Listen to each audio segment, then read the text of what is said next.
ಎಲ್ಲರಿಗೂ ನಮಸ್ಕಾರ. Echoes of inspiration ಚಾನೆಲ್ಗೆ ಮತ್ತೊಮ್ಮೆ ಆತ್ಮೀಯ ಸ್ವಾಗತ.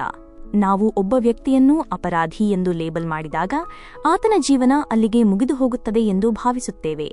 ಆತನಿಗೆ ಇನ್ನೂ ಭವಿಷ್ಯ ಇಲ್ಲ ಅಥವಾ ಬದಲಾಗುವ ಅವಕಾಶವಿಲ್ಲ ಎಂದು ನಂಬುತ್ತೇವೆ.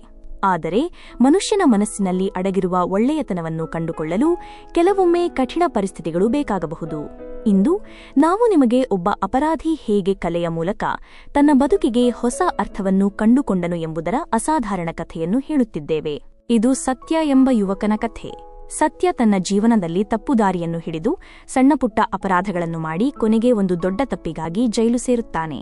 ಅವನಿಗೆ ದೀರ್ಘಕಾಲದ ಜೈಲು ಶಿಕ್ಷೆ ವಿಧಿಸಲಾಯಿತು.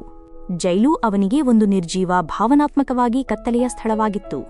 ಆತನ ಮನಸ್ಸಿನಲ್ಲಿ ನೋವು, ಕೋಪ ಮತ್ತು ಹತಾಶೆ ತುಂಬಿತ್ತು. ಅವನು ತನ್ನನ್ನು ತಾನು ಕಳೆದುಕೊಂಡಿದ್ದನು. ಜೈಲಿನಲ್ಲಿ ದಿನಗಳು ಕಳೆದಂತೆ ಸತ್ಯನಿಗೆ ತನ್ನ ತಪ್ಪಿನ ಅರಿವಾಗಲಾರಂಭಿಸಿತು. ಅವನು ಮಾಡಿದ ಕೆಲಸದಿಂದ ಎಷ್ಟು ಜನರ ಬದುಕು ಹಾಳಾಗಿದೆ ಎಂದು ಅರಿತು ಪಶ್ಚಾತ್ತಾಪದಿಂದ ನರಳಲು ಪ್ರಾರಂಭಿಸಿದನು.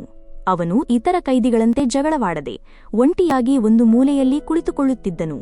ಜೈಲಿನ ವಾರ್ಡನ್ ರಮೇಶ್ ಸತ್ಯನ ಈ ಮೌನವನ್ನು ಗಮನಿಸಿದನು. ಅವನು ಸತ್ಯನಲ್ಲಿ ಏನೋ ವಿಭಿನ್ನವಾಗಿರುವುದನ್ನು ಕಂಡುಕೊಂಡನು. ಒಂದು ದಿನ ವಾರ್ಡನ್ ರಮೇಶ್ ಜೈಲಿನಲ್ಲಿ ಹೊಸ ಕಾರ್ಯಕ್ರಮವನ್ನು ಪ್ರಾರಂಭಿಸಿದನು.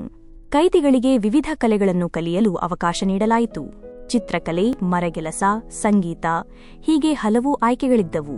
ಸತ್ಯನಿಗೆ ಚಿತ್ರಕಲೆಯ ಬಗ್ಗೆ ಆಸಕ್ತಿ ಇತ್ತು, ಆದರೆ ಆತನಿಗೆ ಅದನ್ನು ಕಲಿಯುವ ಅವಕಾಶ ಸಿಕ್ಕಿರಲಿಲ್ಲ. ರಮೇಶ್ ಸತ್ಯನಿಗೆ ಬಣ್ಣಗಳು ಮತ್ತು ಕ್ಯಾನ್ವಾಸ್ ಕೊಟ್ಟನು.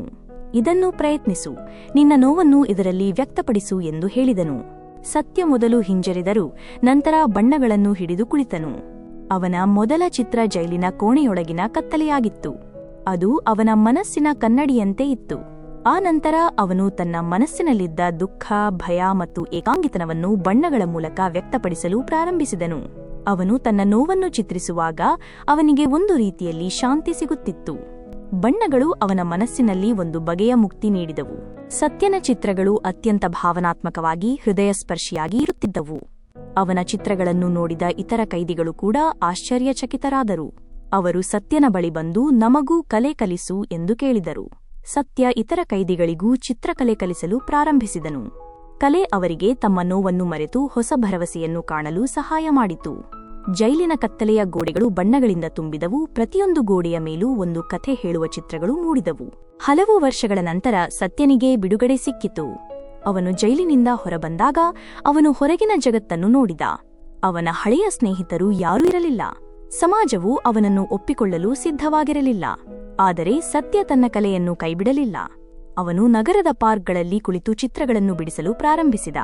ಕೆಲವರು ಅವನನ್ನು ಅಪಹಾಸ್ಯ ಮಾಡಿದರು, ಆದರೆ ಕೆಲವರು ಅವನ ಚಿತ್ರಗಳನ್ನು ಮೆಚ್ಚಿದರು. ಸತ್ಯ ತನ್ನ ಚಿತ್ರಗಳನ್ನು ಒಂದು ಸಣ್ಣ ಗ್ಯಾಲರಿಯಲ್ಲಿ ಪ್ರದರ್ಶಿಸಲು ಅವಕಾಶ ಪಡೆದನು. ಆ ಪ್ರದರ್ಶನಕ್ಕೆ ವಾರ್ಡನ್ ರಮೇಶ್ ಬಂದರು. ಅವರು ಸತ್ಯನನ್ನು ನೋಡಿ ಸಂತೋಷಪಟ್ಟರು. ನಿನ್ನ ಕಲೆ ನಿನ್ನನ್ನು ಬದಲಾಯಿಸಿದೆ, ನಿನ್ನ ಯಶಸ್ಸು ನನ್ನ ಶ್ರಮ ಎಂದು ಹೇಳಿದರು. ಸತ್ಯ ತನ್ನ ಗುರುವನ್ನು ನೋಡಿ ಭಾವುಕನಾದ.